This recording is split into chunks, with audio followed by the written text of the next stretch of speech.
করলক্ষ্মী ব্রত গুরুবারে সন্ধ্যাকালে লয়ে বধূ যত।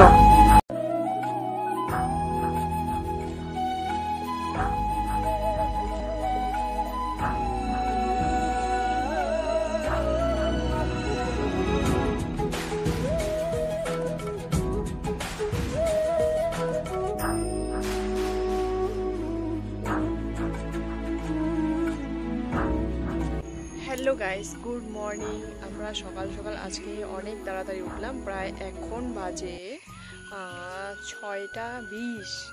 তো অনেক তাড়াতাড়ি উঠে পড়েছি, কারণ আজকে আমি ছেলেকে স্কুলে পাঠাবো। তার জন্য বাকি কাজকর্ম যে আছে ওই সব আমাকে এখন কমপ্লিট করতে হবে। তার জন্য আজকে তাড়াতাড়ি উঠে পড়লাম। চলো তোমরা ভিডিওটি সম্পূর্ণ দেখতে থাকো। আর হ্যাঁ, আরেকটা কথা, আজকে বাড়ির জলটা কিন্তু শুকিয়ে গেছে। কালকে যেটা দেখতে পেয়েছিলে তোমরা অমনিটা আর নেই। এখন দেখতে পারো যে এই যে গাড্ডার জলটা আছে, কিন্তু এই যে এখানে জলটা দেখো, রাস্তার জলটা শুকিয়ে গেছে, উঠানের জলটাও শুকিয়ে গেছে। উঠানের জায়গাটা দেখাচ্ছি তোমাদেরকে, চলো। আমার প্রথমের ভয়েসটা হয়তো তোমরা কম করে শুনতে পেলে। যাই হোক, গুড মর্নিং সবাইকে। দেখো আমাদের উঠানটা প্রায় শুকিয়ে গেছে, একটু একটু কাদা কাদা রয়েছে, কিন্তু শুকিয়ে গেছে। এখন তো একটু হাঁটাচলা করাই যাবে। এদিকে সকালবেলায় আমার ছেলে গেটটা খোলার জন্য পাগল হয়ে গেছে, মানে গেটের তালাটা ও কীভাবে খুলতে পারলো আজকে আমি বুঝতেই পারলাম না। মানে ও বলছে যে আমি আজকে চেষ্টা করলাম মা, আমি তালাটা খুলে ফেললাম। যাই হোক, সব কিছু জেনে রাখা ভালো জিনিস, তাই না? তো গেটের তালাটা যখন খুলে ফেললো আর গেটটাকে খুলতে পারছে না, তারপরে বললাম যে এইভাবে গেটটা খুলে নাও। তো গেটটা খুলে বাইরে গেল। ও জল দেখে অনেক খুশি হয়, মানে জল যত থাকবে বাড়ির ভিতর অত ওকে ভালো লাগে। এদিকে আমার সুন্দরীগুলো গাছের মধ্যে ফুটে আছে, এই সব বড়া করে খেলে কিন্তু ভীষণ লাগে খেতে, দারুণ দারুণ। বাসনগুলো ছিল কাল রাতে, আমি এগুলোকে খোলাখুলি করিয়ে মানে ভালো করে রেখে দিয়েছিলাম ওইভাবে। তো এখানের মধ্যে এঁটো কিছু নেই, তবুও আমি বাসনগুলোকে এখন আবারও ধুয়ে নিচ্ছি ভালো করে, একদম সুন্দর করে আবারও ধুয়ে নিচ্ছি। কালকে এইভাবে আঁকড়িয়ে রাখিয়েছিলাম। বাসনগুলো ধোয়াধুয়ি হওয়ার পরে তারপরে বালতিটাকে মেজে নিলাম, যেখানে আমি মার গালি, সাদা বালতিটার মধ্যে আমি ওখানে মার গালি। তারপরে কড়াইটাকে ধুয়ে নিচ্ছি। এখন বাসনগুলোকে একে একে ধুয়ে নেবো। আমি আবার মানে থালগুলোকে ধুয়ে নিলাম। থালগুলোকে ধোয়ার পরে তারপরে কিন্তু এই যে গ্লাসগুলোকে ধুতে হবে। গ্লাসগুলো ধোয়ার পরে বাকিটা ধুয়ে নেব। আজকে না বৃহস্পতিবার, তার জন্য আমাকে তৈরি হতে হবে। তো এইখানে আমি এখন কি করতে এসেছি বলো তো? আমার ছেলেকে বললাম যে তোমার ব্রাশটা কি আমি কলগেট লাগিয়ে দেবো? কয়েছে না, লাগবে না, অত করতে হবে না, আমি করে নেব। তারপরে ও বললো ঠিক আছে। আমি বললাম তুমি নিয়ে নাও। তারপরে আমি আমারটা নিয়ে নিলাম। আমারটা নেওয়ার পরে দাঁত মাঝামাঝি করছি একদম, এদিকে ওইদিকে। তারপরে আমার মুখ ধোয়া ফাইনালি শেষ। তো তারপরেই আছে আমার বিছানা গোছানো বাকি আছে। তারপর আবার স্নান করব। এখন স্নান করব, কাপড় নিতে এসেছি বাড়ির ভেতরে। আর ঘর দুয়ার মোছা শেষ। ওর বাবা দেরি করে উঠলো, তার জন্য বিছানাটা পড়ে আছে।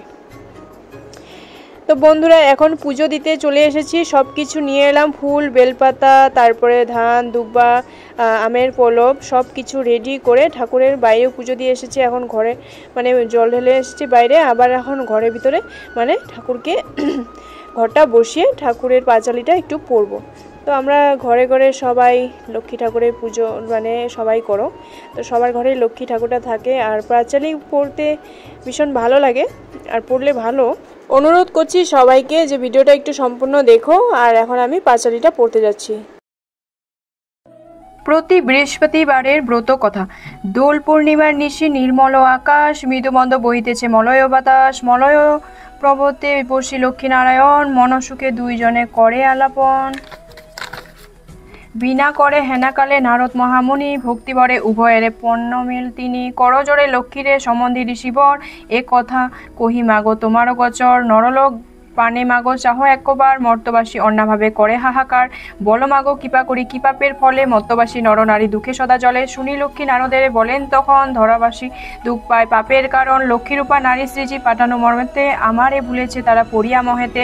লজ্জা আদি গুণ যত রমণীর আছে, ক্ষণিক সুষের লাগি বর্জন করেছে। স্বামীরে না মানে তারা, না শুনে বচন, ইচ্ছামতো হেতা সেতা করিছে ভ্রমণ। প্রতি গৃহে এইরূপ পাপের আগার, অচল হইয়া সেটা থাকি কি প্রকার। শুনিয়া নারদ বলে ভীষণ বদনে, কিরূপে প্রসন্না তুমি হবে নারীগণে। কিরূপে পাইবে তারা তব পদছায়া, ওগো দয়াময়ী তুমি না করিলে দয়া। নারদের বাক্যে লক্ষ্মী প্রসন্না হইল, আশ্বাস দানিয়া তারে বিদায় করিল। অতঃপর লক্ষ্মীমাতা বলে নারায়ণে, মতের দুর্গতি প্রভু ঘুচাবো কেমনে। শুনিয়া লক্ষ্মীর কথা বলে নারায়ণ, অস্থির হইও না দেবী স্থির কর মন। আমি যাহা বলি তাহা স্থির রেখো মনে, ধরাধামে যাও লক্ষ্মীপত প্রচারণে। নারায়ণ বাক্যে লক্ষ্মী আনন্দিত হয়, লক্ষ্মীব্রত প্রচারিতে ধরাধামে যায়। বৃদ্ধা ব্রাহ্মণীর বেশে ভ্রমিতে লাগিলে, সহসা অরণ্যে এক বৃদ্ধারে দেখিল। বৃদ্ধারে দেখিয়া লক্ষ্মী জিজ্ঞাসিল তারে, কে বা তুমি কি কারণে এসেছো কান্তারে। শুনি বৃদ্ধা বলে, আমি অতি অভাগিনী। একে একে বলে বৃদ্ধা দুঃখের কাহিনী। লক্ষ্মী বলে, গৃহে ফিরি কর লক্ষ্মী ব্রত, গুরুবারে সন্ধ্যাকালে লয়ে বধূ যত।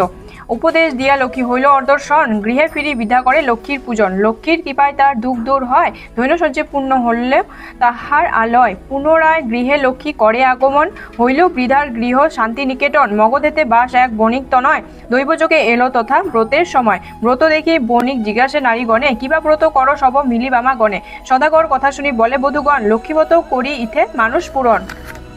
সদাগর শুনি তাহা বলে অহংকারে, যে জন দুঃখেতে থাকে সে পূজা লক্ষ্মীরে। সদাগর বাক্যে লক্ষ্মী কৃপিতা হইল, অল্পদিনে ছন্ন ছাড়া তাহারে করিল। সর্বস্ব হইল নষ্ট ঘরে দ্বারে দ্বার, দৈবযোগে আসিল সে বৃদ্ধার আগার। বৃদ্ধা লক্ষ্মীব্রত করে লয়ে বধূগণ, বণিকের মনে পড়ে পূর্ব বিবরণ। মনেতে বুঝিল কেন বিপাকে পড়েছে, অহংকার ফলে লক্ষ্মী তারে ছাড়িয়াছে। দুই কর জুড়ি সেই বণিক নন্দন, কাঁদিতে কাঁদিতে করে লক্ষ্মীর স্তবন। স্তবস্তুতি করি শেষে প্রণাম করিল, দুনয়নে বাড়িধারা ঝরিতে লাগিল। লক্ষ্মীব্রত সার বলি মনেতে বুঝিয়া, গুরুবারে লক্ষ্মীব্রত করে গৃহে গিয়া। লক্ষ্মীর কৃপায় তার ঐশ্বর্য বাড়িল, লক্ষ্মীব্রত ধরাধামে প্রচার হইল। প্রতি বৃহস্পতিবারে ব্রতকথা সমাপ্ত।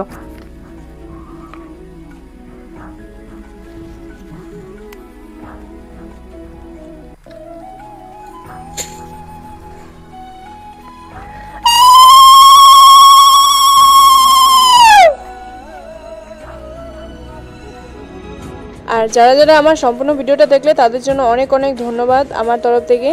আর আজকের ভিডিওটা এখানেই শেষ করছি, আবার তোমাদের কাছে আসবো নতুন কোনো ভিডিও নিয়ে। ভালো লাগলে একটা সবাই সাবস্ক্রাইব করে পাশে থাকার চেষ্টা করবে।